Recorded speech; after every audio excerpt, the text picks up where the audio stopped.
There's a lot about founder mode and this idea that the leader, he's been breathing in stress and breathing out calm for the last 8 years, and he was ready for a change. And I thought, yeah, that's kind of what I think I've tried to do. I mean, there are days where you'd have to hold somebody accountable and have some tough conversations. So I don't want to imply it was kittens and flowers and rainbows all the time, but I think more often than not, people are gripping it tight when things are behind or when, and they don't need you reminding them that they're not getting it done. And in a lot of cases, my job was to breathe in stress, breathe out calm, let people know, hey, we're going to get through this, but also set the pace and make sure people realize that there were incredibly high expectations that we better deliver on. And that started with standards as a culture, but that also meant we were going to hit our growth numbers. We were going to hit our profit numbers. Like, those were kind of non-negotiable. That was just the air that we breathed.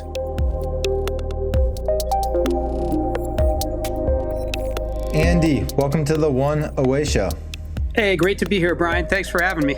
No, it's great to have you here, and it's always a joy to speak with you, and been looking forward to this. So you're fresh rested off the heels of your Montana Yellowstone trip, so I'm expecting incredible storytelling here, so no pressure. But Andy, what's the one away moment that you want to share with us today? Yeah, it's funny. When we had first talked about doing this, I thought this will be easy. I just did a TED Talk, and it was centered around a moment, and then as I thought more about it, I think I came up with about 10 other moments that I felt were pretty pivotal and influential in my life and trajectory. And it was a reminder how much kind of these moments and chance plays a role in our life. And you had me thinking about a bunch of different marker events and started to realize that life is a lot about what happens, how you respond to what happens to you, and in the kind of Jim Collins world, what return on luck you get.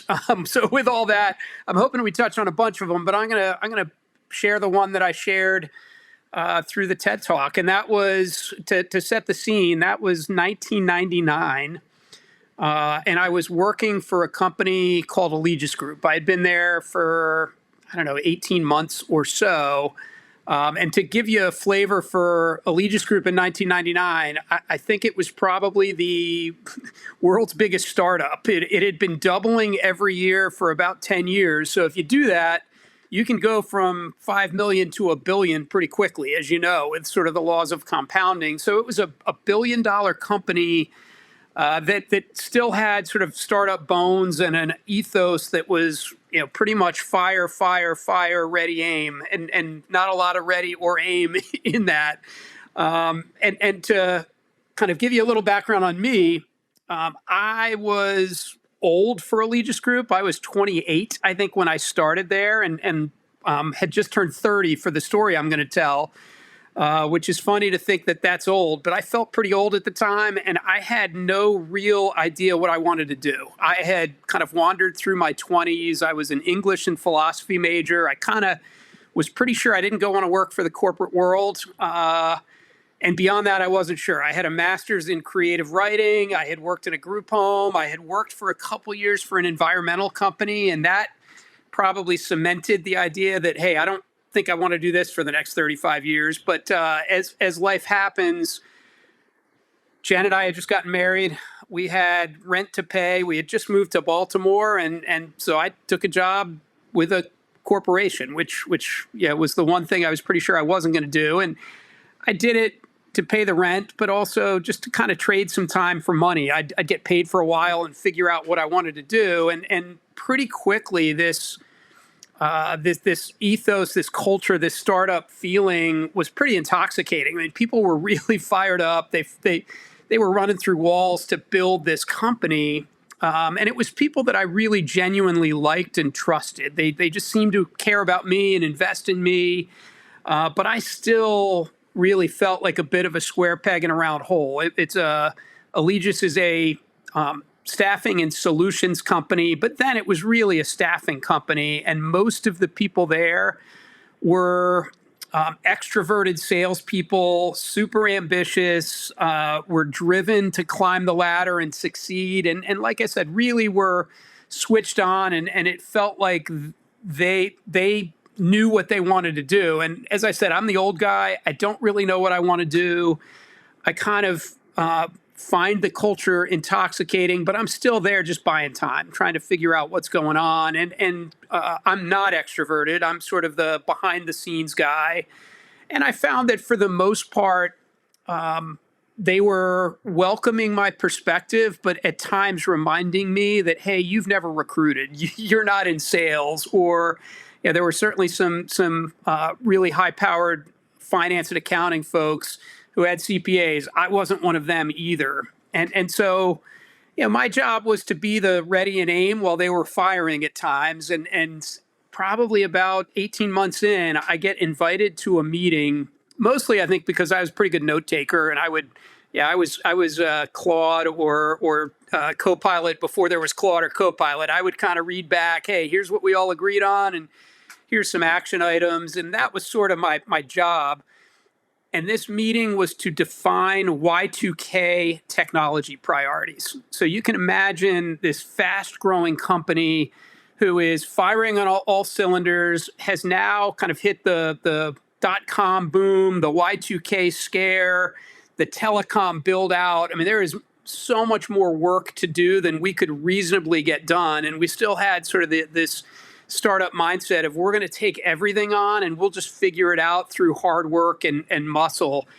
And we probably had 25 people in the room with a table that seated 12 maybe. So I'm one of the people pressed against the back wall, just making notes. And the meeting is an all-out brawl that is going nowhere. People are just competing to get their project done or their voice heard. And I think I wrote the word train wreck on my notes as I'm trying to capture, all right, did we agree on anything here?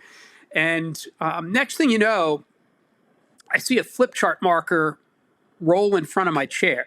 And I think, all right, well, somebody dropped this flip chart marker, and I'm a pretty conscientious guy. So I reach down to pick it up, but it's just out of reach where I have to get out of the chair. And when I do, my boss takes the chair and rolls it into a hallway.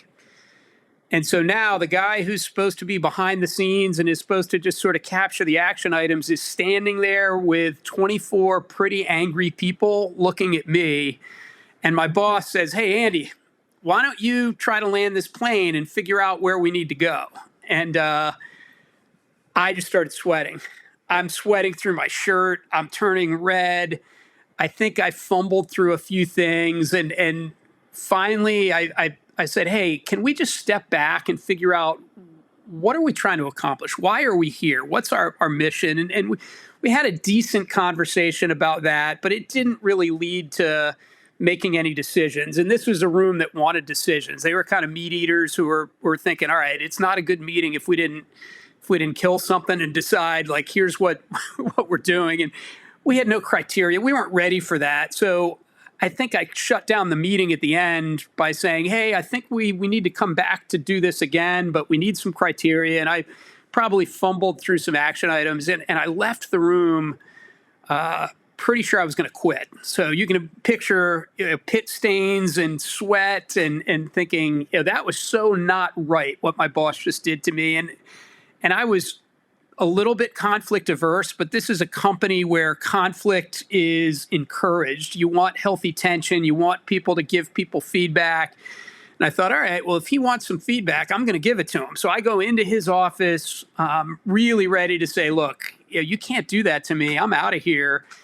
This isn't what I signed up for. I'm an analyst. I'm supposed to be the guy who takes some notes, and hopefully we can improve the process for why 2001 or whatever it's going to be. And he let me go, and he sort of laughed at me and said, hey, in the end, that meeting went way better when you got up there. And I said, I don't know about that. Like, it didn't feel better to me. And he said, look, we're going to hit a ceiling in growth because we have a lot of people who are thinking and acting the same. And we need different people to show up with different perspectives. And we need you. You've got a lot more to give. if we're going to realize our potential, and he really challenged me, and I was getting my back up a little bit, and finally he just said, "Hey, you got this," and he just believed in me, and at that point, Brian, I realized that all of my insecurities about what I could or couldn't do or the box that I was playing in were totally subordinate to this idea that we were a team and we needed to figure out how to unlock more growth, or we had to fulfill our mission. And I stopped caring a lot about, am I in the right job? What's the definition of that job? What are the bullet points? What's my next step? And I just became the guy who constantly would pick up markers and take on whatever challenge was there. And usually I felt incredibly uncomfortable. And I would be super vocal about that. I'd say, hey, I have no idea how to go integrate an acquisition, or I have no idea how to implement a new metrics dashboard. And people would kind of look at me and say, yeah, we don't either, but we trust you. You'll figure it out. And it was that moment that I really realized that my value was much less about the job or the job description I did, and much more about, can I forge trusting, meaningful relationships and help lead a team to solve whatever the next problem is. And that ultimately changed my life in lots of good ways that we could probably get into, but that'd be the moment. Wow. Well, so first off, thank you for sharing. If I heard you correctly, kind of stepping into this role to reset here, you didn't really know what you wanted to do. You're trading time for money, need to support the family, you just got married, and you realize you like this intoxicating culture. You were thrown into a fire in a moment that, ultimately you maybe weren't prepared for on paper or in your head, but it might have turned out to be one of the best things that ever happened to you. It's such an early experience at the company. So as you were saying all that, especially as you got towards the end, my question to you was, Andy, why did you have like a limiting belief about what you could do or what you could achieve? I mean, most people when they're younger think they can take on the world, and you said you kind of had a box or a point of view on what you should have been doing versus kind of what you were thrown into. So like, where did that mindset come from initially? Yeah, it's a good question. I think there's probably two answers. So for one is for context. I really did see this as a place to buy some time while I figured out what I wanted to do. So I don't know that I entered there ready to set the world on fire. I entered there thinking, all right, I have my creative writing degree. Maybe I'll write a novel on the side and I'll go teach somewhere. But right now I just need to pay some bills. And I think when you enter something with that mindset, you already start with what's a little bit of, well, what's the job and how do I deliver on it? And the second thing, it goes back to what I would say is while most people in their 20s probably think, hey, I can set the world on fire. There's also an imposter that we're all facing. And I think for me, if I back up a couple years, when I took the job, I walked into a recruiter training. There was no training for somebody like me. I was going to be an analyst and analyze processes and try to figure out the future state. And I think they stuck me in recruiter training with about 110 people who just got off the bus, who just were uber confident and just seemed like these people had it figured out. And I think the voice in my head at the time was saying, all right, I'm not like them. And that became a little bit of the limiting belief. And I'm still the person in meetings who probably would rather soak it in and speak a little later. If you've read like Susan Cain's Quiet, I mean, that's a pretty good description of me. But I think that can be super empowering if you understand the power of the introvert and you can kind of recognize your role. But before you get there, and long before I read Quiet, I just looked at it as, all right, I'm the guy who didn't recruit. If I say something, am I going to sound foolish? Maybe I just need to stay in my lane. And here was a culture that kind of didn't let me do that and pushed me to say, hey, put your imposter aside. And if anything, what I came to realize was if I wasn't feeling like an imposter pretty often, then I probably wasn't taking enough risks. And yeah, so I think I really like the distinction from Adam Grant where he said, hey, people with fixed mindsets will feel like an imposter and think I'm going to get figured out. Whereas people with growth mindsets might still feel like an imposter, but they're going to think we're going to figure this out. And in some ways, I think it's easy for people to think, oh, I've got a growth mindset. I'm somebody who loves to learn. I'm somebody who's super curious. I see, my potential is unlimited. But I think that's pretty situational. And if you thrust me into a room with 24 high-powered, uber-confident people, I felt like an imposter and I had a fixed mindset. And I needed somebody to, frankly, kick me in the ass a little bit and say, look, you can do a whole lot more than you think you can. And once you realize people believe in you more than you believe in yourself, then you do feel a little bit more invincible. So, yeah.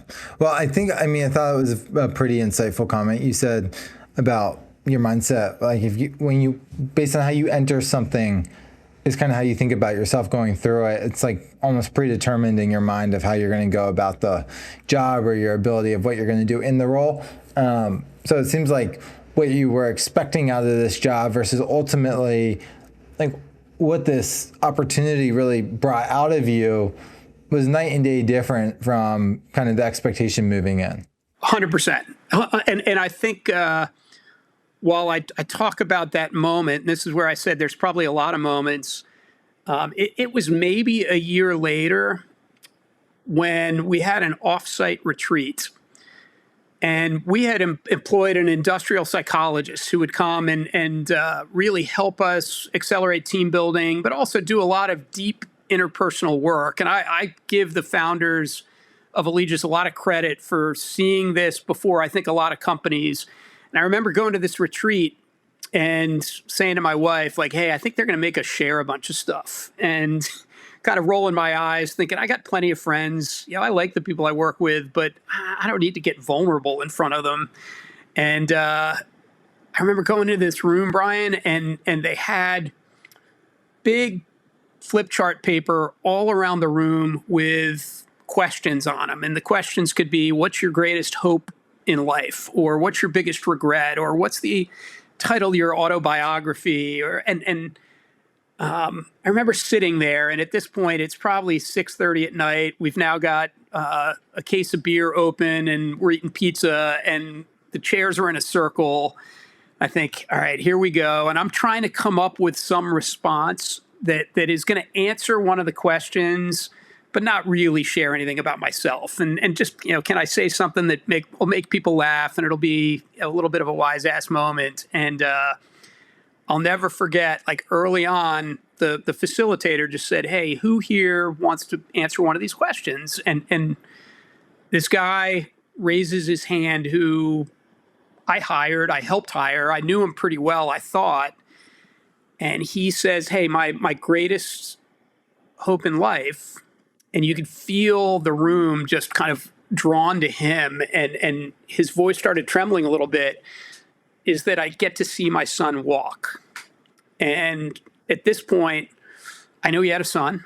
I knew he had a daughter. I knew he had another son. I had no idea that one of his sons had pretty profound disabilities. And he went on to tell us the story of Jake and what that meant. And I think when I really look back, maybe picking up that marker gave me the confidence to say, hey, I can do some hard things and they need me to do more things.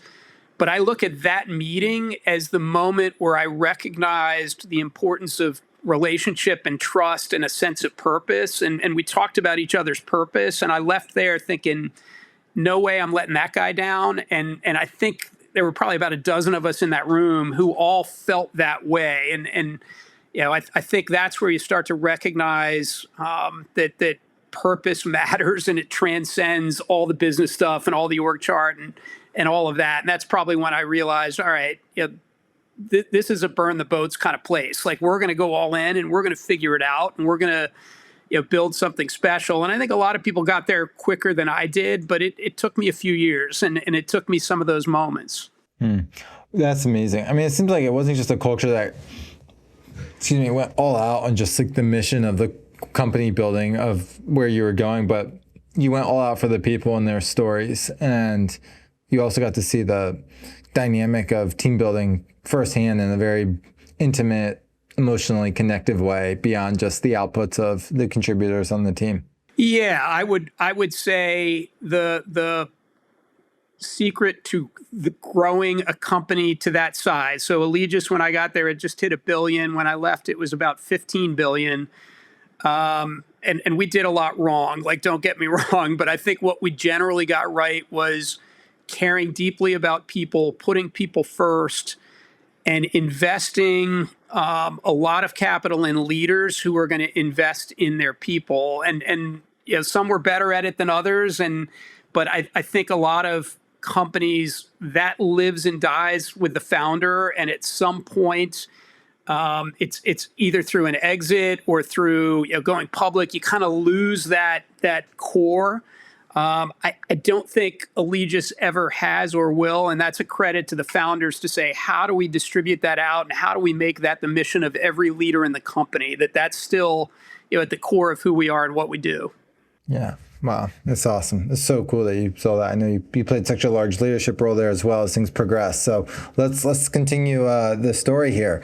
One question I had for you before we move on in the story, for someone younger in their career trying to, maybe they're in a job that they've just taken, like what is the message to them about entering an opportunity, if you could go back in time and maybe change or evolve kind of how you entered the Allegis opportunity?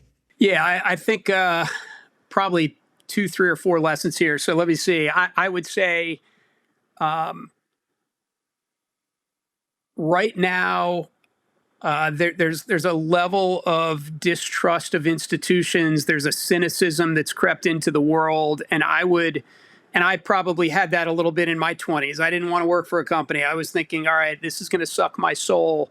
The sooner you can start with trust and figure out, like, hey, leadership here is not going to be perfect, but I think they are trying to do the right thing. And the sooner you're open to that, the sooner you'll invest yourself in, hey, how do we build something special here? And if you feel like you've got an adversarial relationship coming in, you're going to have an adversarial relationship. If your questions are, how much time off do I get and how many days can I work from home? Like, I think you're thinking about what and where instead of why. And so, figure out the why first. And that's true of, I would discourage anyone from prioritizing salary, title, and location over sort of intrinsic things like why and do I get in the Dan Pink world purpose, autonomy, and mastery, and will this allow me to stretch and grow? I mean, I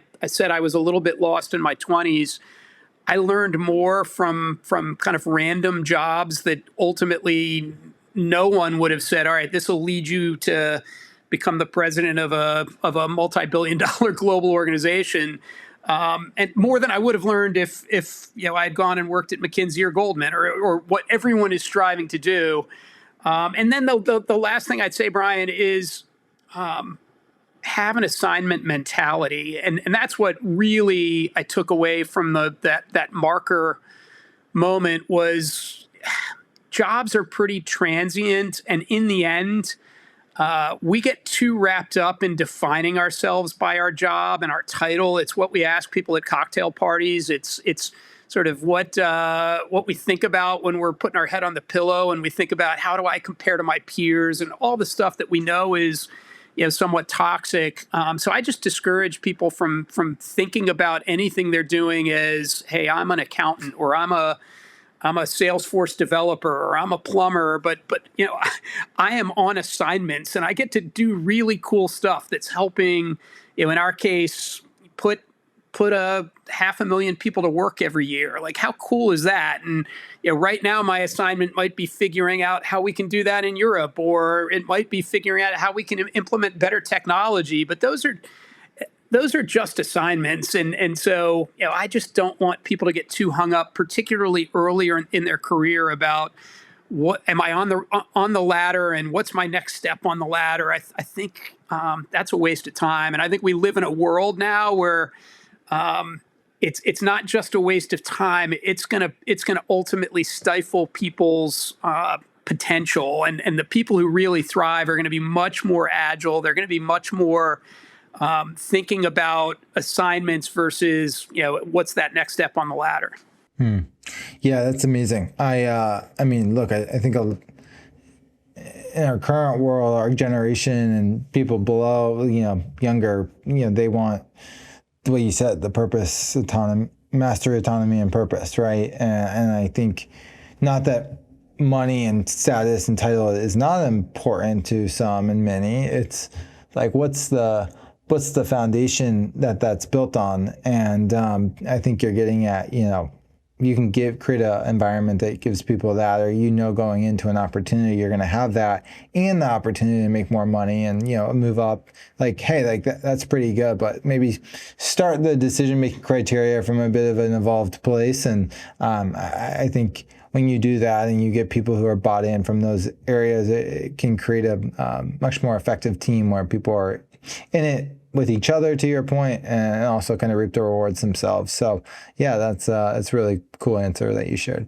So, okay. So Andy, I want to move to this moment. I know we've kind of dove into this moment where you thrown into the fire and sweating profusely and furious at your boss, but you said that it seemed like it catalyzed you in many ways. And so I'm curious, like, once you had time to process that and go through it and reflect, and how did things shift for you or change, or what was, how did you think about yourself and the opportunities differently? Like I think we understand the picture before, but like, tell us about after. I think before I probably let others define me as the guy who didn't recruit. And suddenly, after that moment, I felt like, hey, that's actually an advantage, not a disadvantage, because I'm bringing a different perspective and a different skill set to the dance. And it's not a better skill set. It's just I tended to be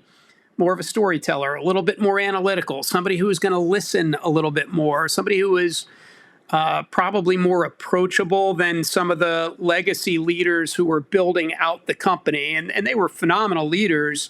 But I started to appreciate that being different was not just okay, but it was an advantage. And like I said about the assignment mentality, I started to realize that my job title meant really nothing. And I was one of the few people, like most companies, we were pretty structured around goal setting for the year and having expected business results for every individual person. And we try to figure out, how do we tie bonus to what you accomplish. And for a sales company, it's pretty easy. You're gonna get your commission off of gross profit. But for anybody like me, it was a little bit harder.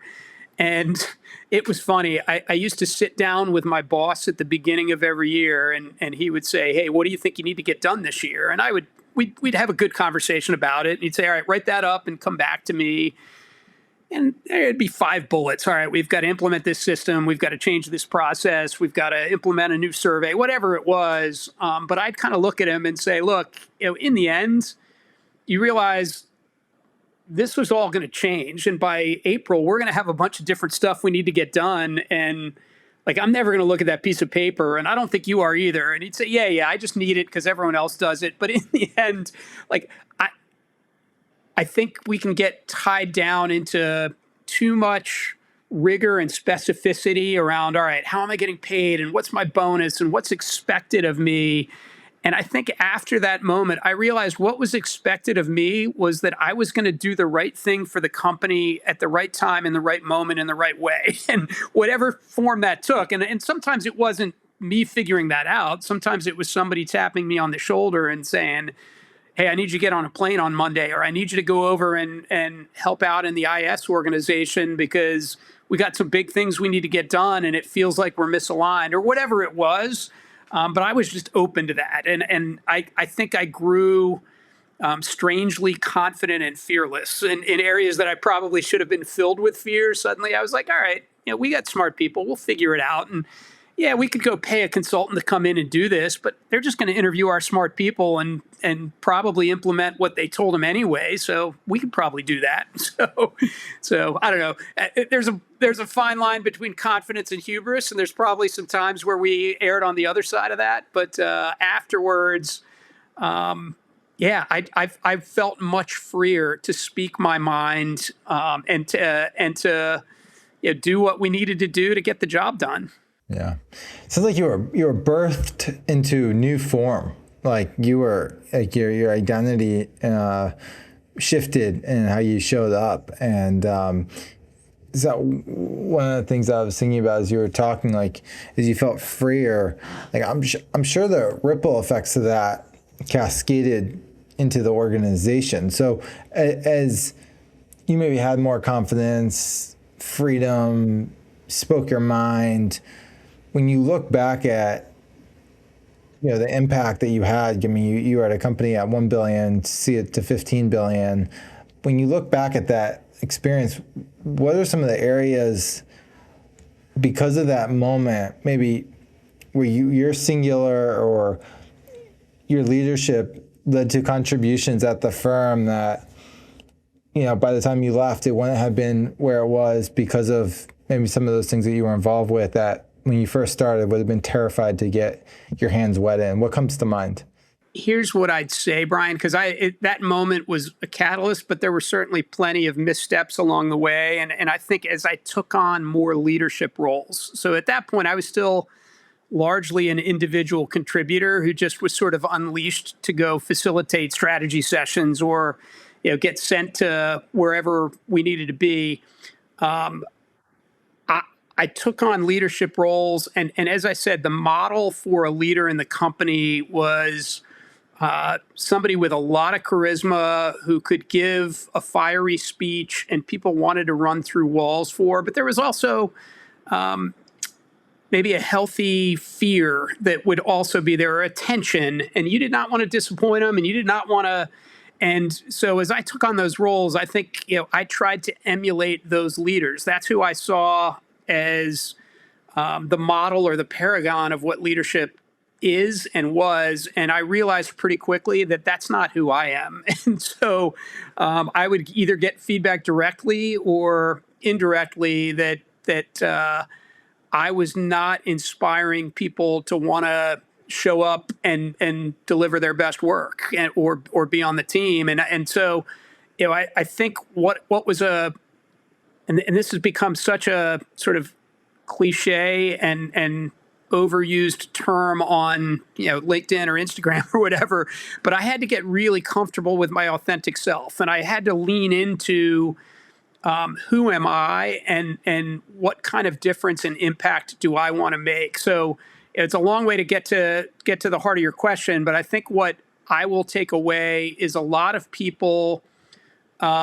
felt like I believed in them, and I injected kind of the same way that my boss, a guy named Tony, had said, "Hey, you got this. You can do this."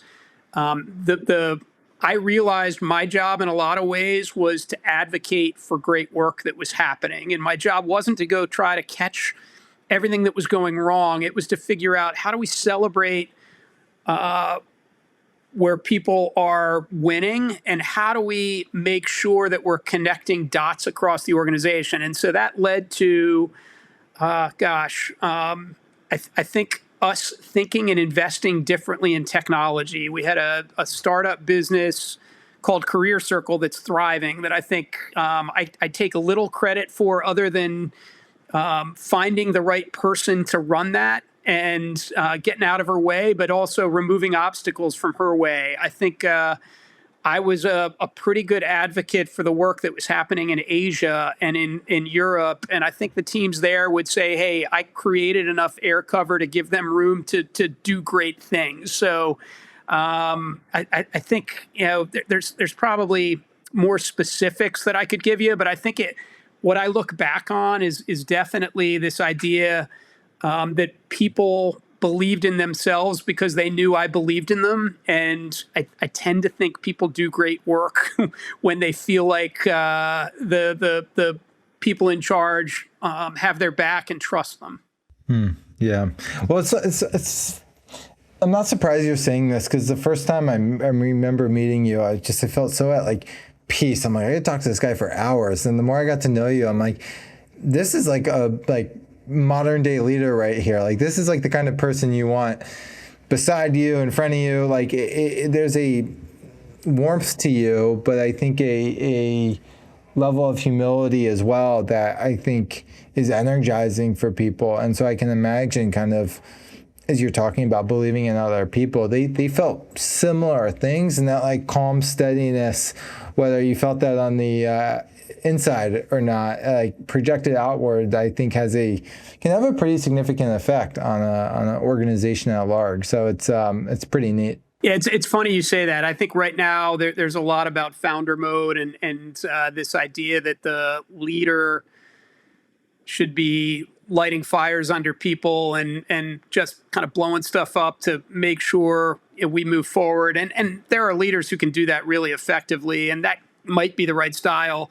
When I was leaving Allegis, I had a friend say to me, "Hey, you and one other leader that I know are retiring from another fairly big company, bigger than Allegis." And he said, "Yeah, that guy said to me, he's been breathing in stress and breathing out calm for the last 8 years, and he was ready for a change." And I thought, yeah, that's kind of what I think I've tried to do. I mean, there are days where you'd have to hold somebody accountable and have some tough conversations. So I don't want to imply it was kittens and flowers and rainbows all the time, but I think more often than not, people are gripping it tight when things are behind or when, and they don't need you reminding them that they're not getting it done. And in a lot of cases, my job was to breathe in stress, breathe out calm, let people know, hey, we're going to get through this, but also set the pace and make sure people realize that there were incredibly high expectations that we better deliver on. And that started with standards as a culture, but that also meant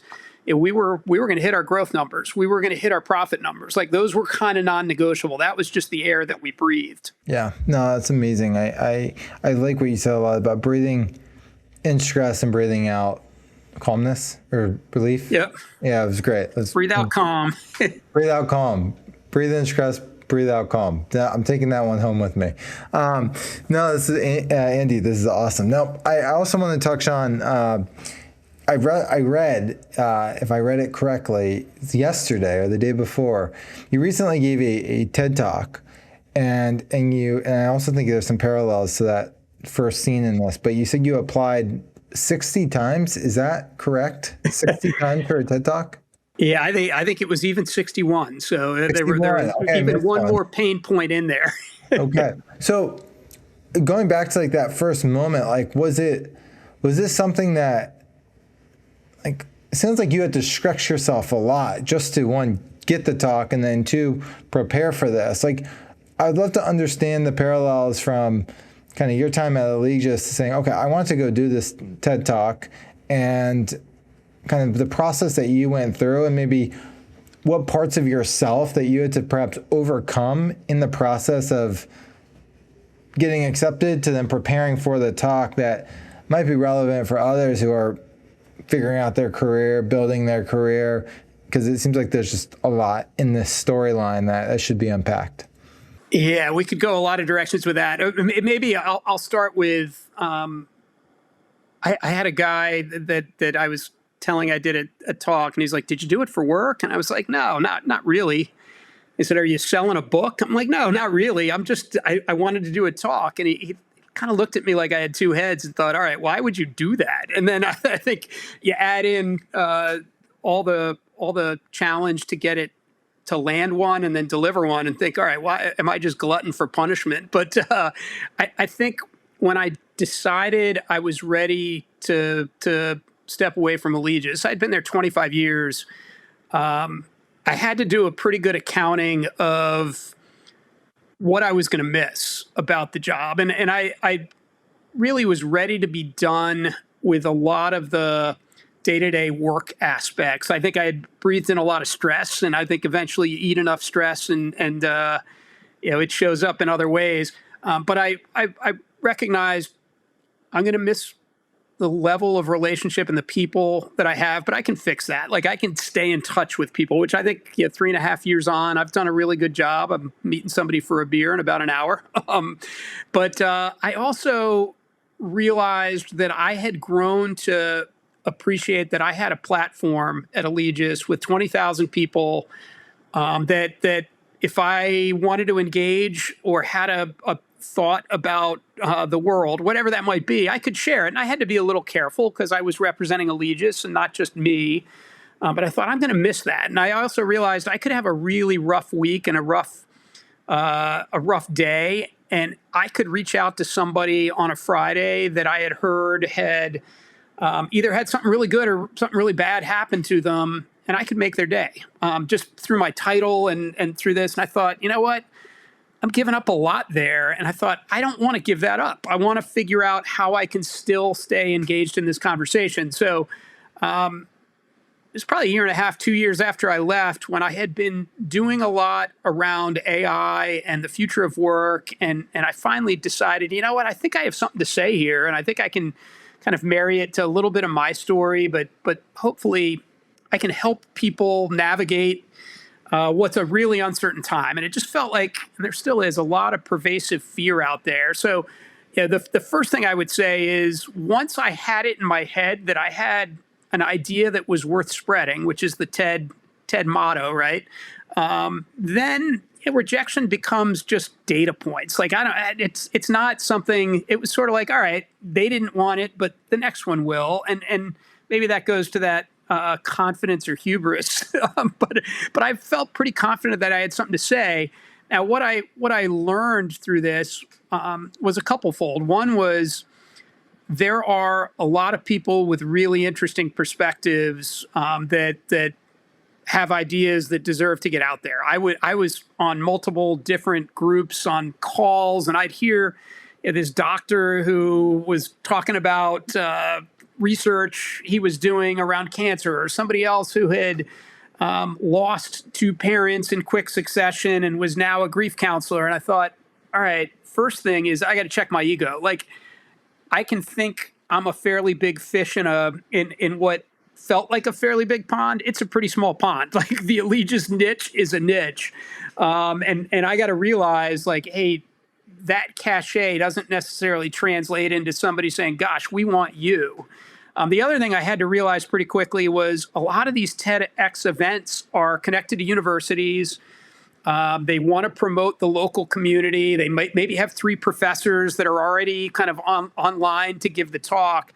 And so they might have 10 speaking slots, but they might only have 1 or 2 that are really available to somebody sitting in Baltimore who wants to come do it. And so once I kind of got the lay of the land and was like, all right, A, you're not that special, and B, it's really competitive. They're getting 200 applicants for 1 or 2 slots. It was like, all right, well then I got nothing but time and energy to do this, and it helped me refine the message, because that was 61 videos that you have to send that are 2 minutes in length, saying, hey, here's what I want to talk about and why. And it's 61 applications, and there's a lot of cutting and pasting, and it's the same thing, but I guarantee the 61st was a lot better than the first one. And so I just looked at it as, hey, if I'm committed to this, and if I think I can help some people, like, I want to go do this. What's sending out 10 applications on a Saturday and finding out that 10 got rejected? That just means the next Saturday I'll send out 10 more. So I don't know. I think you can let rejection define who you are, and it's hard not to have a self-esteem blow when you're like, all right, well, there's another one who didn't want me. But I think you'd be hard-pressed to find too many people who've accomplished things in life who didn't have lots of failure along the way. And I think the reality is, I come from the resume business. We put this curated story of how well we've done on our resume, when the real story is, where did we stub our toe? Where did we feel like a failure? Where did we struggle? And that's usually what shapes who we are and how we move forward. So, I think there are some parallels there. Yeah. Well, I mean, first, I think rehearsing a message 60 sometimes is incredible. I mean, I'm sure you got it really tight, but and just the process you went through, and I mean, it sounds like very one humbling, but two, like you could really think about like the thing that was true for you to express and bring home. So like I just think anytime you go through a process with a selection criteria, I mean, to your point, like I think it's very interesting, like how you grow through the process, less so about the process itself, but it's like what you had to learn and go through. And now for anyone else applying to a TEDx talk, like you're going to be a great expert for them on kind of how to go through the process. So note to self in like 10 years, Andy. So, and then tell us, for those that have not listened, tell us about the talk and what it was about and the delivery. And I'm just really curious, kind of from your perspective, kind of how it went. Yeah. So what you need to realize about a TED Talk is it's not about you. It's about an idea, and it's about one idea. You need to have a through line that cuts through the whole talk. And you can have some stories, you can have some data, you can have whatever you want, but it's got to come down to one idea. And the idea that I was talking about really does come back to what I shared earlier about that awakening when my boss threw that marker in front of me and pulled my chair away, which was that and I think it's more true now than it was in 1999 when that happened to me, but we now live in a world where your agility will define your fulfillment and success much more than your ability. And I think what I tried to do was demystify some of what people are thinking about relative to AI, which is, gosh, I went to school for computer science and now I'm hearing those jobs are gone. So what else should I do and how do I get ahead of it? And just say, look, that's a fool's errand. I think the reality is we have no idea what is going to be in demand in 5 years. But what will transcend all that is people who are willing to put themselves out there, take risks, understand context, build strong relationships, and take on assignments. And so I used my story, I guess some research, to kind of marry it to what I think is going on in the world. And I feel more passionate about that today than I did in January when I delivered the talk. I think about, and maybe I should have had this for the talk, but I think about when I did take on the IS organization as a leader at Allegis, we were going through an agile transformation. And for you or for any of your listeners who kind of understand what that means, the world of product development and software development had been done in stage gate fashion for a long time. Everyone called it waterfall method. You do your analysis, then you do your design, and then you do your build, and then you do your testing, and then you kind of release something into the world. And it was pretty magical, except the software and the products always sucked because people didn't learn along the way, and they didn't realize that it was such an iterative process. So 2001 or so, the Agile Manifesto gets written and the world changes. And then Eric Ries does the Lean Startup, and everyone kind of embraces this idea that,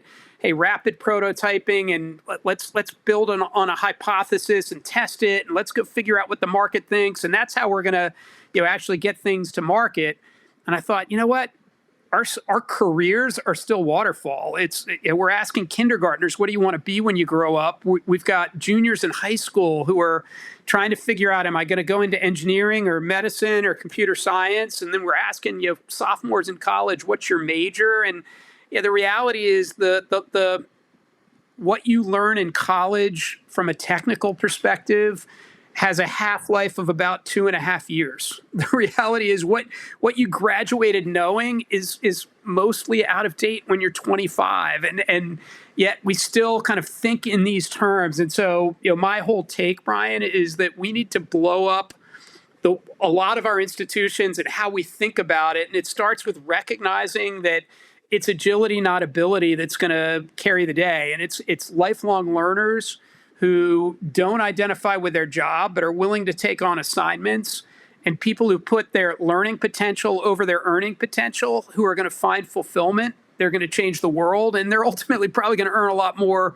in the long run. So that's the kind of short version, if that makes sense. Bringing it home here for us. No, I love it. I love the agility message. I just think you're right, and not getting so fixated on the degree or what you think you should be doing. And I think it speaks to your own story, right? Being agile when you went in with a fixed mindset. So no, Andy, I mean, look, it's I think the right message at the right time in the world where changing at furious speed right now. So really good stuff. I'm going to ask you one final question to bring it home for us, and then we'll get you on your way here. But what's next for you? You know, I feel like you got another 20, 30 years in you. You know, you got an active mind, a curious mind. You know, what's ahead for you as you've entered this next chapter of your own life? Yeah, it's a question I ask myself a lot. I think when I left Allegis, I had about 10 things that I wanted to go try. I wanted to go teach. I wanted to write. I wanted to do some nonprofit work. And I wanted to do some advisory and consulting work. And I'm a big believer in sampling, whether it's David Epstein's book, Range, where he talks a lot about how you find purpose through trial and error and not by kind of sitting in a room and figuring out what you're passionate and what your purpose should be. And I thought, all right, I'll do that for a year. And then at the end of that year, come 2024, I'll be ready to roll with wherever I'm going to dive deeper. And it's now 3.5 years, and I'm still kind of in a bit of a sampling phase. I'm enjoying a fair amount of writing. I'm doing some teaching. I've gotten really fortunate to partner with a professor down at Duke who teaches a class called Business is a Force for Good. And I've been fortunate enough to help, I would say, influence and in some places co-create the class with him. So I'll keep doing that. I've taken on a little bit of advisory work where I've got some folks who are trying to figure out how do they scale their business. And so I'm sitting on an advisory board here or there. I'm working pretty closely with a nonprofit that I had a call this morning about how do we better support collegians who have sort of graduated from a program I've been involved in for 35 years or so, which is hard to say.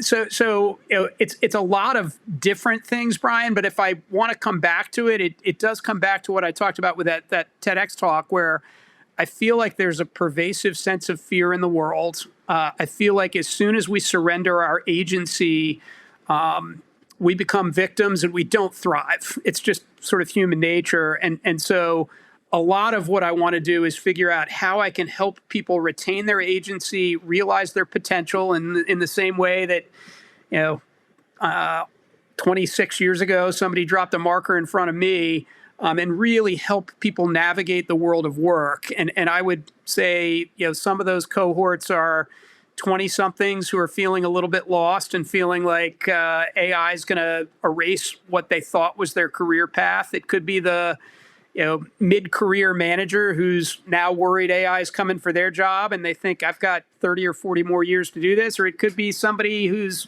more my peer thinking I've been racing so hard for this finish line and I realize that I want to live for 30 more years and there's only so much golf I can play. So, it's less about what and it's more about why for me. And the why is really sort of this nexus of work and purpose and sort of how technology is changing the game, but helping people find fulfillment and purpose in whatever they do. We spend too much time at work not to have a lot of fun and not to find that purpose and fulfillment.